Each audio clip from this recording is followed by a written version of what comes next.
We had a client that we worked with, and she was really struggling with profitability. She kept raising tuition. She actually did 3 tuition increases within a 15-month cycle, and she still could not catch up.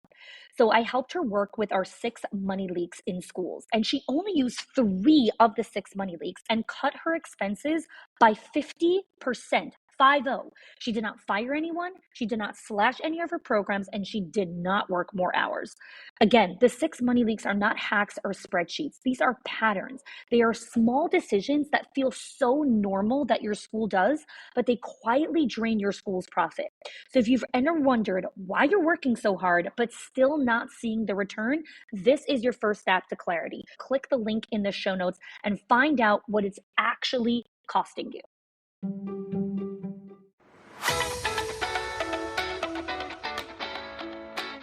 Welcome to the Schools of Excellence podcast, where we have conversations about education, leadership, and building a school of excellence. The goal on this show is to bring you clarity, up-level your mindset, and give you practical strategies and inspiration so you can show up with confidence and trust your decision-making. I'm Chanie. I'm a mom of 4 under 10, a former New Yorker, and been in the early childhood field my entire life. And I'm so grateful that you've joined me for this conversation.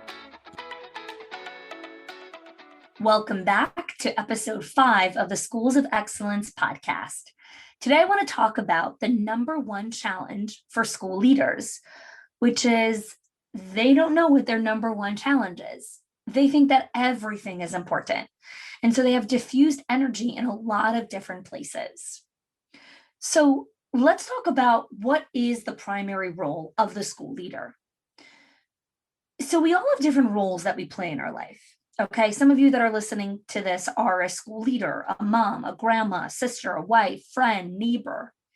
And in each of the roles that you play in your life, there are different responsibilities that you need to take on.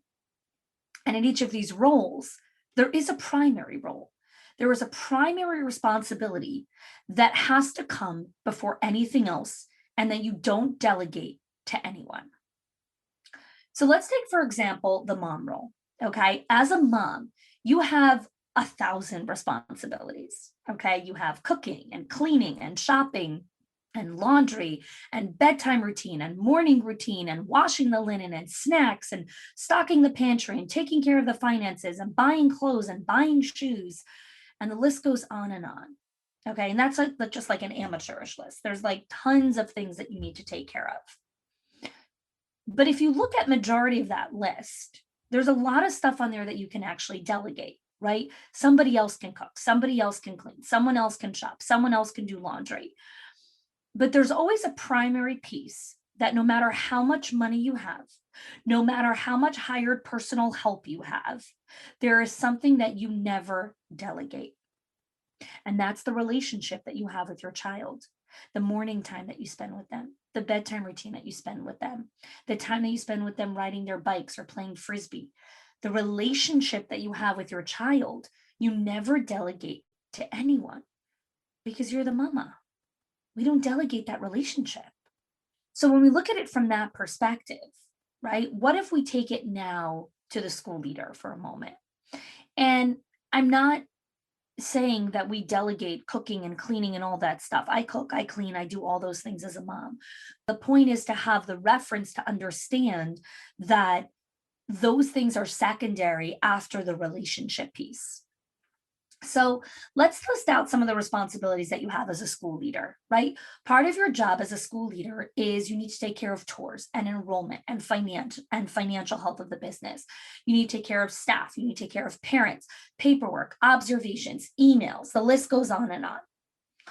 But here's the thing, right, about your list of responsibilities is that we're not going to talk about what could be delegated and what can't be, and if you can afford to delegate and all of that. Right now, I want to talk about the primary role, because if we take down the primary role, the most important thing in your job that you never delegate to anyone, even when you have an unlimited budget and you can hire tons of people to help you on your administrative team, there's one thing that you never delegate: teacher relationships.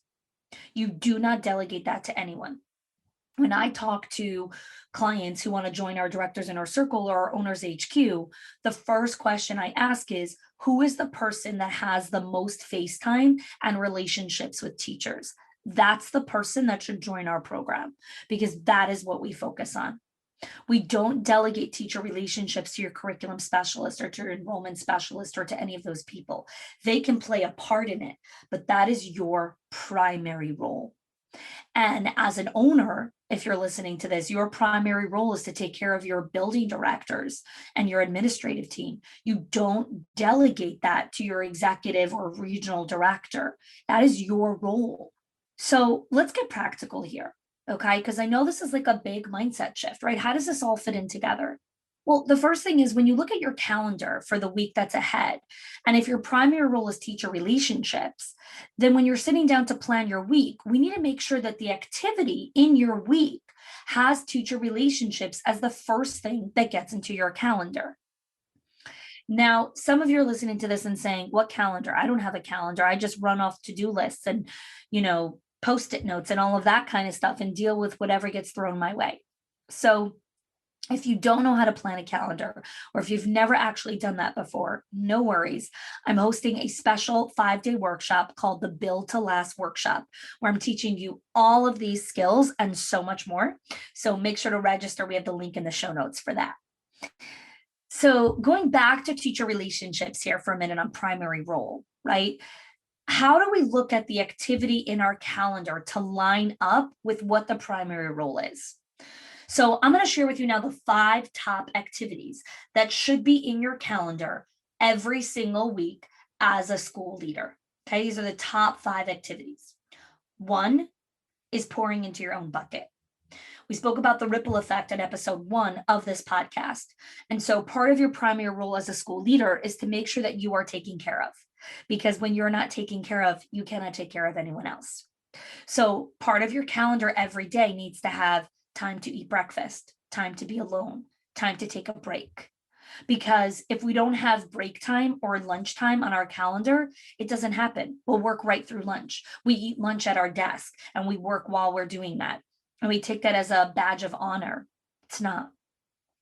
It's not. Take time for yourself. You're not a machine. You're not a machine. You're a human. You're a person who has needs, who needs to be taken care of also. Okay, so that's number 1. Hey leaders, I am so excited to share with you that I am hosting a special series called the Built to Last Workshop, the 3 sustainable pillars for school leadership. And it's free. I'm going to be teaching live over the course of 5 days. Every day I'll be teaching, coaching, and guiding you through these specific pillars so you can build the foundations for sustainable growth for your school, for yourself, and your teachers. Now, this workshop is really unique because it's all live, and I'm going to give you a workshop to go along with that. So every day you'll have action steps that you can do and you can take right away in your school to see results and the beginning of a transformation just in the first few days together. So to join this workshop, head on over to chanie.me/built-to-last or click the link in the show notes. I am so excited for you to join me and many others on this journey to build the sustainable pillars for the growth, the transformation, the culture, and the leadership that you desire in your school. I'll see you there. Number 2 on your top 5 activities is gratitude, right? And we speak about that in episode 3, the gratitude matrix. So make sure you take time to listen to that episode. Those are where all the metrics for retention are. And that is the second thing on your top 5 list in your primary role as the school leader. Number 3 is making time on your calendar for enrollment and tours, especially if you're not at full capacity or at least at 70% capacity. So if you are already at capacity or whatever it is, skip right over this. But if you are struggling with enrollment, this is the next thing in the top 5 that should be on your calendar.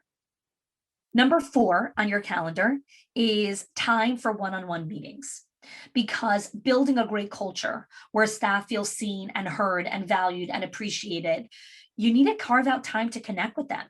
You need to carve out time to meet with them and have these conversations. Now, I know I've been talking a lot about one-on-ones, and we are going to have an episode on how to lead one-on-ones, so hang tight for that. But right now we're just talking about the top 5 activities. Okay, so far we've said number 1 is pouring into your own bucket, taking time for you, alone time, break time, breakfast time. Number 2 is gratitude, making time to do specific gratitude for your staff every single week. Okay, number 3, time for enrollment. That is time that should be sitting on your calendar, making sure that there's time to do that. And number 4 is one-on-one meetings. And so the last thing in your top 5 as your primary role as the school leader is classroom observations. That's the time to get into the classroom and observe your staff.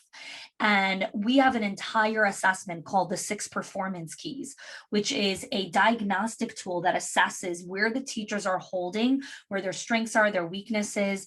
And then we have an entire training on how to observe with a checklist, with a follow-up and accountability system, so that you can have a robust process for how you observe and follow up with your staff. And that is all part of our Director's Inner Circle, and you can apply for that. There's a link in the show notes for that, so you can check that out. So the top 5 activities: number 1, taking care of yourself; number 2, gratitude; number 3, enrollment and tours; number 4, one-on-one meetings; and number 5, classroom observations. And so you as the director need to decide which one is going to take most priority and which one is going to get the most importance in your day based on what's going on in that particular season. So sometimes you'll have tours be at the top because that's what's going on right now. But always in the top 2 is gratitude and taking care of yourself, because the other 3 can't happen without that, right? It builds on it. Now, I know you're listening and you're like, gosh, Chanie, that would be so nice in an ideal world, but right now it's a busy time. Guys, it's always a busy time. Say it again. It's always a busy time. Things never calm down. It's always a busy time. There's always going to be craziness. There's always going to be fires that happening. And those are not excuses not to take care of yourself, not to do gratitude, and not to do one-on-ones. We can't say, oh, it's just a busy time and there's always emergencies. Because if you find yourself saying that a lot, here's what I want you to be aware of. You need a different set of skills. You need a different set of tools, because your job is not to put out fires. Your primary role is teacher relationships. And if you're struggling with making the time for that, we need skills. We need skills to actually do that. So there are a lot of things that are on your list, right, that I shared here. And if you aren't doing any of them, it could feel super daunting. So I want to break this down even further for you, right? Let's start with, after you listen to this episode, I want you to take 5 minutes of doing nothing. Okay? It's a task. Doing nothing is a task. Write it on your calendar. I'm busy doing nothing. It's time for your brain to rest, a time when you aren't making decisions or helping someone else or doing any of that. It's your brain is rebooting and resting. If you do just that, you're already going to be a better leader. Okay? And the next part of the primary role is gratitude. So make sure you listen to that gratitude matrix for the full breakdown on how to execute on this. So how do we make this practical for you here? All right. So the next time you sit at the crossroads and you're thinking, okay, I have 30 minutes. Should I do paperwork? Should I go into a classroom? What should I focus on? I want you to answer this question first. Have I done something meaningful or shown gratitude to one of my staff members today? Or have I taken care of myself? If the answer to either of those questions is no, that's fine. Take action on it. Pull out a card, write a handwritten thank you card to one of your teachers, or take a couple minutes for yourself. Drink a cup of coffee without social media. It takes 5 minutes. And now instead of 30 minutes to do paperwork, you have 25 minutes. And here's what we know about Parkinson's law, okay? Time expands to the time, work expands to the time allotted. So whatever time you give to paperwork, that's how long it's going to take you. If you have 25 minutes, you'll figure out how to do paperwork in 25 minutes. If you give yourself an hour, it'll take you an hour. So make sure that teacher relationships, which is your primary role, always takes that first precedence. Thanks for investing time to listen to this episode on the Schools of Excellence podcast. I am so honored to be surrounded by committed school leaders like yourself who invest time in growing themselves and building their schools. Until next time, show up with confidence, lead with empathy, and trust your decision making, because everything that you need is inside of you.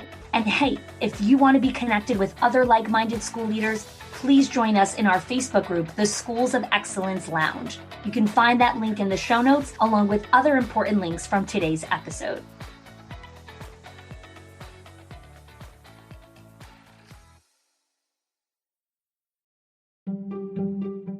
If your accountant has ever told you to cut back on professional development or slash your teacher appreciation budget or your staff development budget just so you could stay afloat, or has told you, hey, you probably can't go invest in that program, please listen. The problem is not that you're spending too much money on your people or yourself or your investment or your support system. It's that your school has invisible money leaks that are draining your profit, leaks that no spreadsheet will ever catch or accountant. So I created the 6 money leaks of schools that show you the 6 core areas that schools lose money every single month without realizing it. If you close even one of them, your profits will start to soar without sacrificing your team. Go get it now and stop blaming the things that are actually building your school.